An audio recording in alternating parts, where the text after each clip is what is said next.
amigos e amigas da TV Humana, sou Anísia Ontem e você está nos Limites da Eternidade, segunda temporada.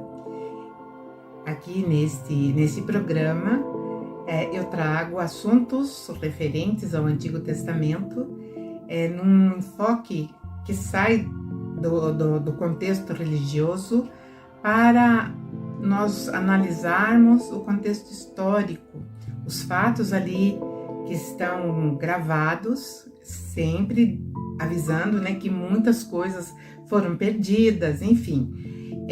Mas na primeira temporada cheguei até Moisés, depois que eles saíram do Egito, e todo o processo de chegada até a Terra Prometida. E muitas coisas foram reveladas.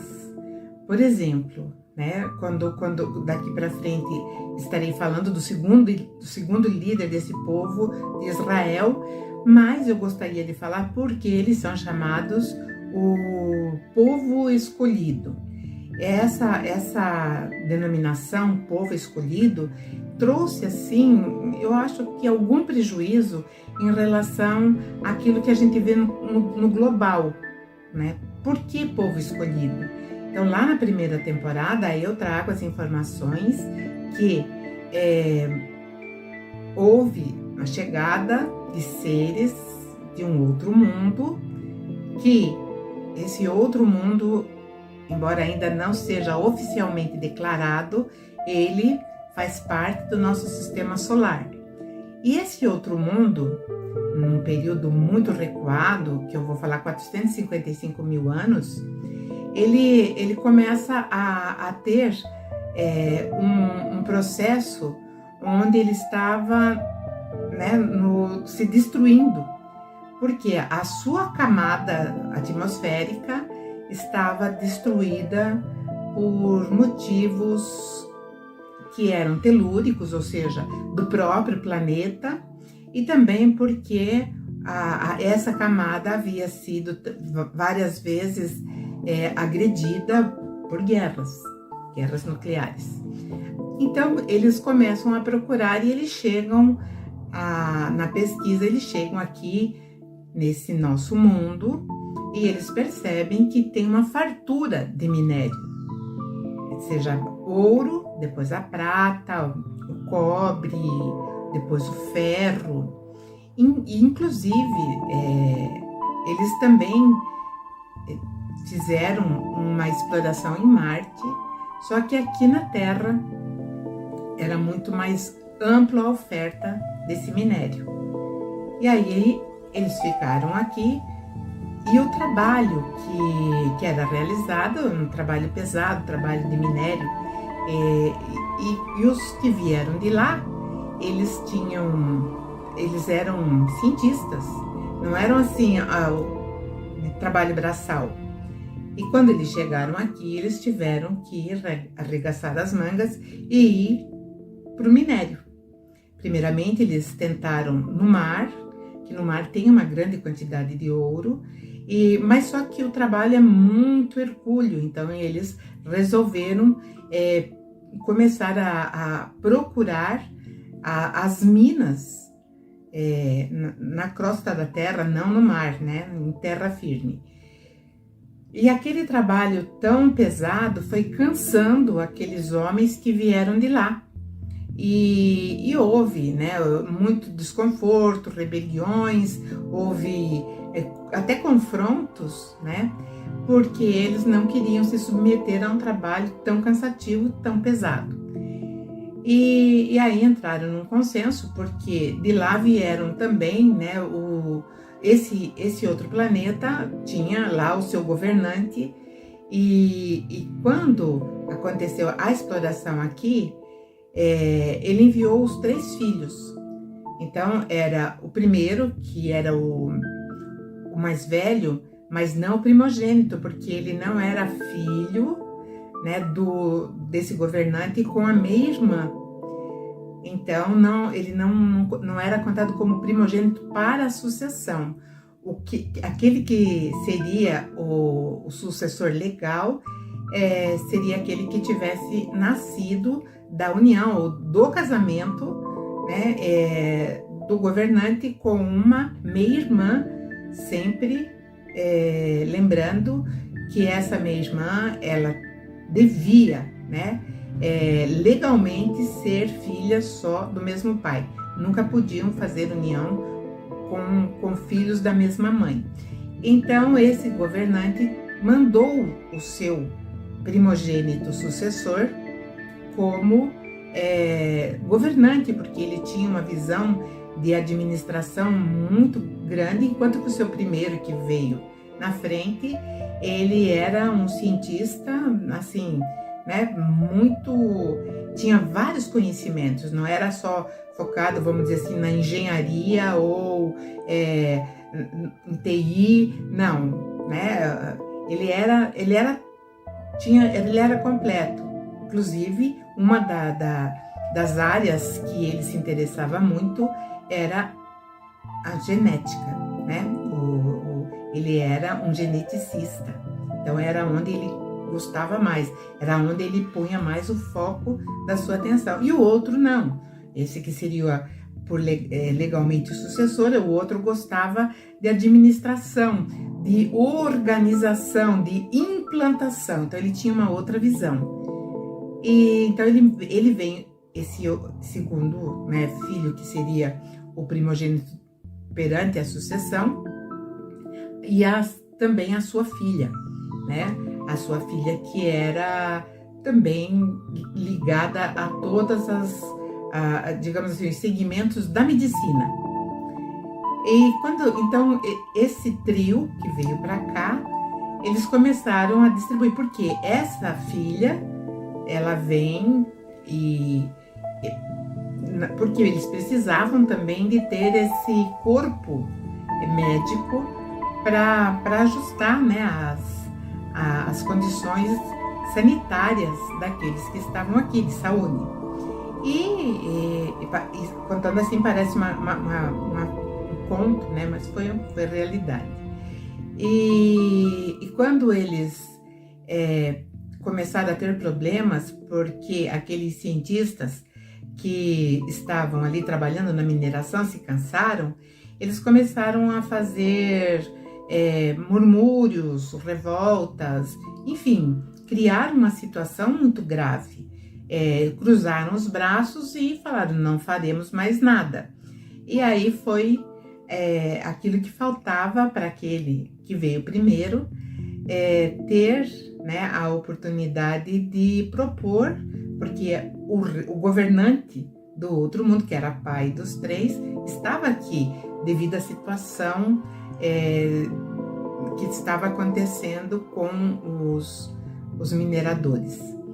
E ele tinha já observado que aqui existiam criaturas, e que essas criaturas aqui eram inteligentes, tinham a inteligência, embora ainda muito embrionária, mas ele percebia pelos gestos, pela maneira que eles se conduziam. Eles tinham uma organização social, já existia aquele consciência, né, de família. Então ele percebeu que ele estava lidando com seres humanos, porque nós temos um engano, ou então uma ideia errônea. Quando a gente fala ser humano, a gente acha que ser humano é só o ser humano da Terra. Não, ser humano em qualquer mundo, qualquer quadrante do universo, onde inteligência se expressem através de uma forma, ser humano, é humanidade. Bom, então quando houve, né, esse colapso na produção, eles tiveram que vir, né, o governante de lá, ele entendeu a parte daqueles que estavam rebelados e entendeu também a parte da necessidade que eles tinham, era vida ou morte. E aí o primeiro filho, que era aquele ligado à genética, então ele dá ideia, ele falou: por que nós não não fazemos né, sei lá, um upgrade nessa raça primitiva aqui, e eles fazem o trabalho pesado para nós. Porque o homem de então, ele não tinha o senso de obedecer a ordens. Ele fazia, primeiro porque talvez não entendesse, né, o idioma, a voz de comando, então eles não faziam. E a ideia foi acatada e aceita por esse governante que era o pai dos três.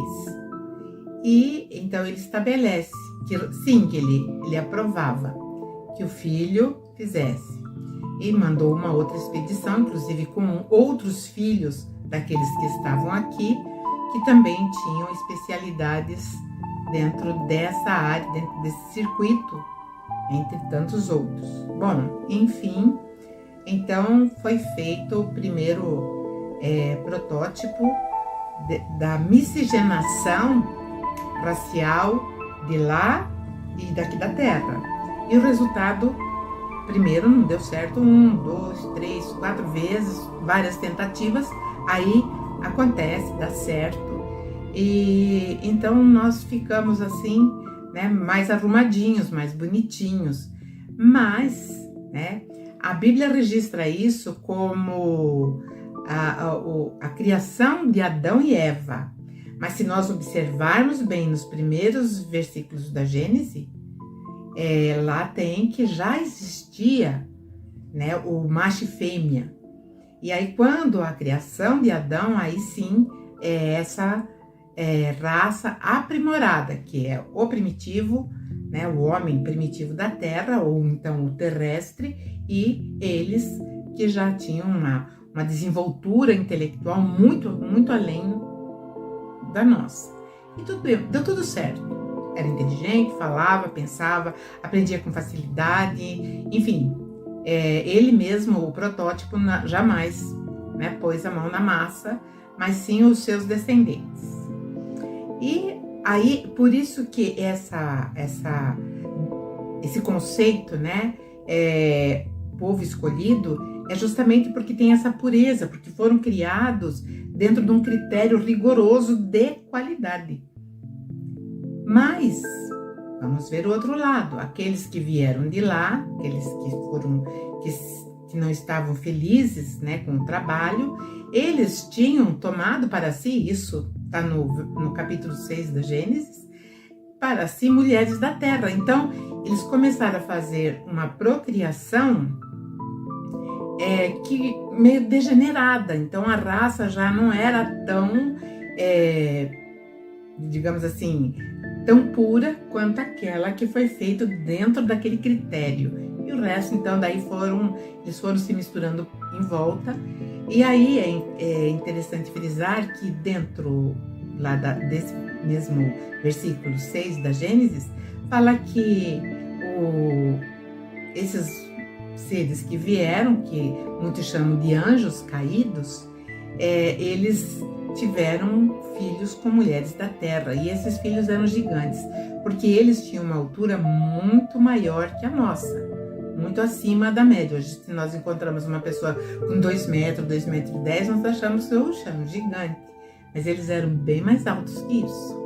Eles chegavam a 4, alguns até 7 metros de altura, né? Mas isso é bem interessante, e nós vamos cruzar, né, com essas informações no próprio livro. Então, é por isso o povo escolhido, o povo escolhido do Senhor de Israel. E aí, teve toda aquela história, acho que todo mundo já sabe, né? Vem toda a saga de Abraão, que era, a saga de Abraão era dessa origem de excelência, né? Dentro desse padrão que era que foi feito ali com muito critério. Então, Abraão, ele fazia parte dessa raça pura. Olha que interessante, né? E a gente não entende direito e muitas vezes acha que houve uma escolha aleatória, mas não foi por isso. E aí toda que nós já conhecemos, seja dentro da religião, seja às vezes até pela busca da história, né? Eles saíram, as 12 tribos vieram através de um descendente de Abraão, que era neto de Abraão, Jacó, e as 12 tribos, aí por vários incidentes, eles foram parar aonde? No Egito. E ficaram lá durante 400 anos, até que Moisés vai e faz a retirada desse povo, e aí ele dá então essa saga, né? 40 anos andando no deserto, aí ele faz toda aquela, porque ele podia ir direto, não, mas ele quis fazer o quê? Ele quis renovar, né? Renovar a população. Então ele ficou 40 anos andando, conversando e muitas vezes passando por muitas dificuldades, que também estão nos outros episódios da primeira temporada. E aí então, em determinado momento, ele chega até ali, aquele limite aonde seria a Terra Prometida. Essa Terra Prometida, ela era muito bonita, era linda, só que tinha moradores, já era habitada. E então Moisés enfrentou várias tempestades, sempre orientado pelo Senhor. Como eu já disse, cada um desses senhores, se você for mais criterioso e analítico, você vai perceber que cada um tem um perfil diferente. Então são seres diferentes. O Senhor, Jeová, na verdade, era aquele que ficou como a administração. Então ele seria o governante desta terra. Ele seria o responsável por tudo aquilo que acontecesse com a raça humana que estava surgindo. Então ele tinha todo o seu staff, e esse staff eram os seus filhos, e eles que se apresentavam. Nunca eles se designavam ou se nominavam, olha, eu sou... Não. Pelo contrário, eles sempre usavam a palavra realmente, o Senhor, eu sou o Senhor. E em determinado momento, quando eles chegaram ali naquele limite, o Senhor de Israel avisou a Moisés que breve seriam seus dias, que estavam terminando, né? Ordenou que ele chamasse Josué e que fosse ali, né, para os momentos finais de instruções e tudo mais. E ele vai, nesse momento, então, o Senhor fala para ele subir no Monte Nebo. O Monte Nebo ficava ali naquele deserto que é Negueb. E ali existiam vários picos, né? E muitas vezes num pico tinha outro pico. Então ele vai no monte Nebo, e ali aquele monte tinha outro pico que se chamava Pisga. E dali então o Senhor conversa com ele: olha a cidade, olha a terra prometida, que eu prometi aos teus antepassados, aos antepassados do meu povo. Só que você não entrará nele. Aí ele olhou e sumiu. Moisés sumiu. E aí Josué já tinha sido preparado, enfim, o Senhor volta a falar com Josué e explica para ele como seria dali para frente. Isso é muito interessante porque ele começa, aí a gente percebe já uma mudança no perfil do Senhor de Israel. Então ele começa falando que dali para frente teria um novo método para eles levantarem acampamento, porque era assim no tempo de Moisés. O Senhor falava, vamos, todo mundo saía. E a partir de então, o Senhor dá uma nova diretriz a Josué, que quando os levitas, que eram aqueles que eram responsáveis pela Arca da Aliança, a Arca da Aliança era aquela, vamos dizer assim, aquela arca mesmo, né? E era ali que continha aquelas tábuas que Moisés tinha recebido lá no Monte Sinai. E quando os levitas, que eram da tribo de Levi, eles começassem a se movimentar com a arca, então todo o povo tinha que arrumar as suas coisas e seguir atrás dos levitas. E esses levitas, somente eles poderiam lidar com as coisas do tabernáculo.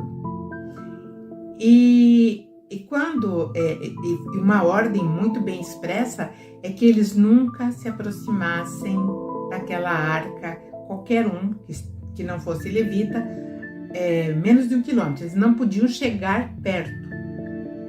E tinha uma razão específica para isso.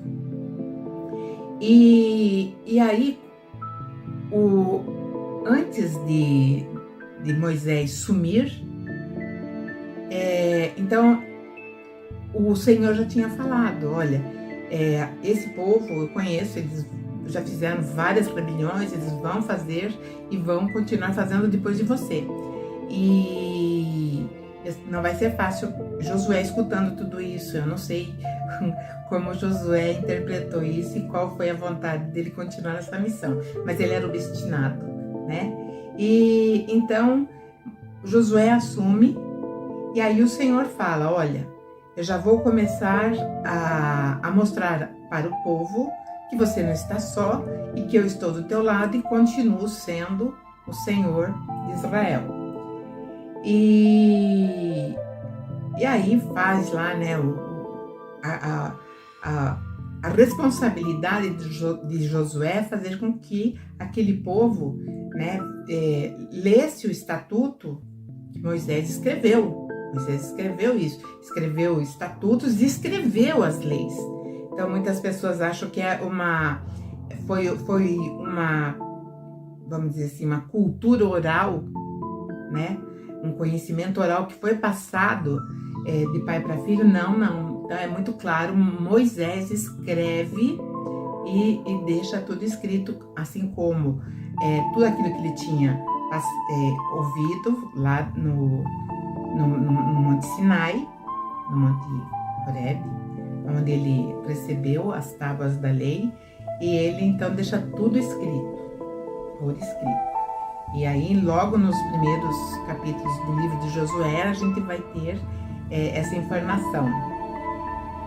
E aí, então, esse Senhor vai falar para Josué, mas eu vou fazer com que eles te respeitem, que eles saibam que saiu um líder e entrou outro, né? Então, o que ele faz? Ele falou, olha, hoje eles vão ver. Então, quando ele manda seguir, né, em determinado momento, os levitas pegam a arca e saem. E aí o Senhor vai falando. Quando chegar ali, nas margens do Rio Jordão, dá uma paradinha e o povo vai, né, se perfilando, e aí eu vou dando a orientação. Então, essa primeira ação de Josué foi muito importante. Por quê? Porque esse instrutor, né, ele fala para os levitas que carregavam a arca pisar na água do Rio Jordão. E assim que eles pisaram na água do Rio Jordão, o rio se abriu. Isso daí nós vamos ver que o profeta Elias tinha feito com a sua capa, que o profeta Eliseu também fez com a sua capa, que era herança do profeta Elias. Então era uma coisa assim meio comum eles fazerem essa separação das águas. E assim o povo passa, eles ficam no meio do Rio Jordão, e aí o povo passa ali, vão para o outro lado. Isso não significa que eles estavam já dentro de Canaã. Não, eles estavam numa fronteira. E aí Josué chama 2 homens de confiança e manda que eles fossem espiar a cidade. Então eles eram espiões e eles então teriam que espionar, principalmente porque o foco era Jericó. Jericó foi a cidade mais antiga, assim, da nossa civilização já, né? Quando nós já estávamos ali todos misturadinhos, né? Que todos nós somos híbridos, então. Nós temos uma constituição híbrida. E aí, então, esses dois espiões, eles conseguem entrar ali sorrateiramente, e um lugar melhor para eles ficarem seria a casa de Raabe, uma mulher que era prostituta. Então eles entraram na casa e ficaram ali.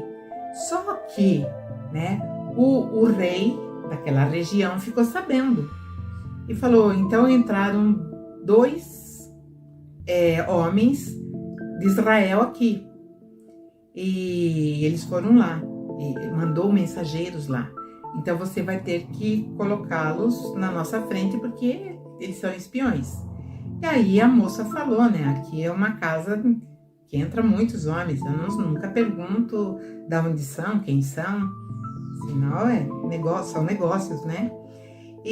Mas ela sabia perfeitamente, ela já tinha escondido os dois numa varanda que ela tinha, e ali eles ficaram embaixo de feixes assim, de linho, né? E aí ela fala para aqueles que estavam ali, os mensageiros daquele rei, que tinham saído realmente dois homens um pouquinho antes, e que eles saíssem dali correndo, né, antes que os portões da cidade fechassem, porque existiam portões que chegavam em um determinado momento e fechavam, que eles encontrariam os homens, mas eles estavam escondidos. E aí eles explicaram o plano para Raabe, e Raabe falou, olha, eu estou sendo gentil com vocês, estou me envolvendo numa situação política, e eu gostaria que vocês me prometessem, porque nós temos medo desse povo que vem do deserto, que era o povo judeu, que naquele tempo se chamava hebreu. E então ela fala, salva minha família. E eles falaram, sim, nós faremos isso. Era uma troca justa, né? E aí ela falou, mas qual será? Como eu vou saber que vocês vão cumprir? Então vocês jurem pelo Senhor, Deus, que vocês professam, que vocês adoram. Aí eles fizeram o juramento e falaram para elas colocar na janela uma fita vermelha, e todos aqueles que tivessem da família dela dentro daquela casa, com a janela com a corda vermelha, ali não seria, ninguém tocaria. E assim eles conseguiram voltar e explicaram como era a terra, enfim, para Josué, e falaram sobre a Raabe, o acordo que eles tinham feito, né? E mais tarde esse acordo foi cumprido. E porque eles tinham medo, aqueles que estavam ali, que eram os cananeus. Os cananeus, na verdade, eles eram vários clãs que faziam a população, né, dos cananeus. Então, eu acho bem interessante isso, né, porque eles tinham medo, porque um pouquinho antes, ainda quando Moisés estava liderando, eles entraram num lugar e eles sabiam lá o que tinha acontecido lá do mar, que eles atravessaram o mar, tudo, e eles ficaram meio amedrontados, né? E também que Moisés havia lutado, o povo de Israel, né? Os exércitos, que não eram bem um exército, eram homens que lutavam. Eles tinham enfrentado dois gigantes que moravam ali na região, que um se chamava Sion e outro se chamava Og, e que eram reis amorreus, né? E destruíram os exércitos e enfim, né? Saíram vitoriosos. Então eles tinham medo disso acontecer com eles também. Então por isso que ela pediu que eles fossem gentis, porque ela sabia que eles iriam realmente entrar em Canaã. E Josué, né? Ele começa então a ser respeitado justamente por essa passagem que acontece no Rio Jordão quando eles chegam ali. E do outro lado, quando eles chegam do outro lado, então ele manda, porque era um ritual natural deles fazerem montes de pedra, que era como se fosse altar. Então Josué fala: peguem 12 pedras das 12 tribos e amontoem aqui, e ali eles fizeram a purificação, porque eles iriam entrar na terra prometida. Como eu falei para vocês no início do programa, a terra era prometida, só que moravam pessoas. Que na verdade, se nós analisarmos toda a história desde a Suméria, nós vamos ver que aqueles que estavam lá eram invasores. E existe uma situação até hoje que fala se Israel invadiu, se era de quem era aquela região. Aquela região realmente pertencia àqueles que saíram lá da Mesopotâmia, que vieram, né, através de Abraão. Eles vieram vindo justamente para chegar nesse lugar, porque esse lugar pertencia ao governante, que no caso vai se mostrar, né, como Senhor de Israel. Muitos chamam de Yahvé ou Jeová aqui para nós no Brasil, e na verdade tudo isso era dele. Então tem toda a limitação. Ele delimita, ele próprio, né, o Senhor, ele delimita a região que seria tomado. E no próximo programa nós veremos quais eram essas regiões. É muito interessante. E eu vou ficando por aqui. Agradeço a audiência e estamos aqui nos limites da eternidade e espero todos vocês no próximo programa. E nos acompanhe nas nossas redes sociais. Até lá!